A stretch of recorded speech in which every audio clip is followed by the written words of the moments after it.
Today's Wheelie Good Tip is brought to you by Access Community Health. Thanks guys for your support. Why do you need a GP? So interestingly, not everybody has a GP, so it's really, really important that you have one before you leave the spinal unit. Your GP will be your go-to for prescriptions, any medical advice, any future referrals. They'll be the person that you need to go to when you do have an issue, obviously, as anybody would for going to visit a GP. It's just really important to get one before you leave. The best time to see your GP is 2 to 3 weeks after you get home. The reason for that is your prescriptions have usually run out by sort of 3 to 4 weeks after you go home.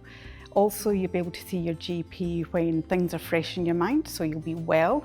You'll be able to go and explain what's happened, your injury.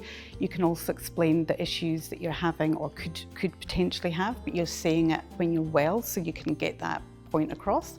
You can tell them why you're there, what the impairment means to you, what's happened in the admission and how long you've been in hospital and things like that. So what does your GP need to know about you? Everything. So really it's your time to shine. Best to book a double appointment so that you're able to let them know how your spinal cord impairment has affected you. You want to be able to talk about your health issues that you might be having or have had in the hospital that might be an issue going forward.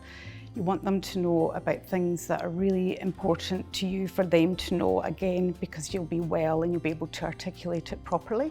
So you want them to know if you have bowel problems, bladder problems, if you have autonomic dysreflexia. It'd be really good for them to know what is that, what's your triggers for autonomic dysreflexia, how you can resolve it and what works for you, and when you know that you've got autonomic dysreflexia. If you have things like spasticity, it's also really good for them to know the medication that you might be on, the exercises that you need to do, and things that you know that if your spasms have got worse, that you know that possibly your body is trying to tell you something. You also be really good to speak to your GP about how much care you need at home, who is your carer, if it's private or if it's family or if it's through an agency. It's really good for your GP to know and possibly have some contacts that they may need to get in touch with if you can't get to the phone or speak to them or go in for an appointment. So you know your body the best, so it's really important for your GP to actually understand that. You know when something's not right. It's really good for you to gain that trust with your GP so that you know when you can speak to them and trust them that they know and you know that something might not be right. If you want to know that they're documenting things right, it's really important, again, gaining that trust, get a good relationship going with the GP. It means that when you go with an issue and they're writing things on the screen or whatever, it's really important that you know what they're writing. Have a look at the screen or ask them to repeat back what you've gone in with. This could be something like a pressure injury that you're wanting to report, and it's really important if this is part of your original impairment that is documented like that. It's your body, it's you that they're writing about and talking about. It's really important that you know what they're saying about you and it's documented right.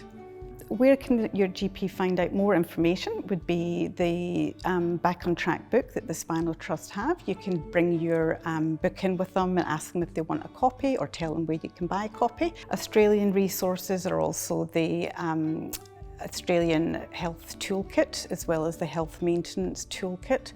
But also let your GP know that they can also do a referral to the spinal unit that you've come from. If there's just a few issues that are building up that you actually both can't quite sort out, then they'll be able to do a referral and they can get more information there as well. Anybody who has a GP also just don't particularly want to go to see their GP. So sometimes that's why I was mentioning before, if you go early enough and start gaining that respect and trust both ways, just being able to feel that you're actually being listened to and they're actually taking the time to listen to what you're saying. As mentioned before, it is your own body and you know when something's not right. So if you're going in with an issue, they should be able to tell, actually, you're not feeling right, there is something wrong, and being able to feel that you can talk to them and just, you know, sometimes it's just a few things that you've got building up, have them written down or have a support person with you and just make sure that you feel that you've been listened to and you've got your point across.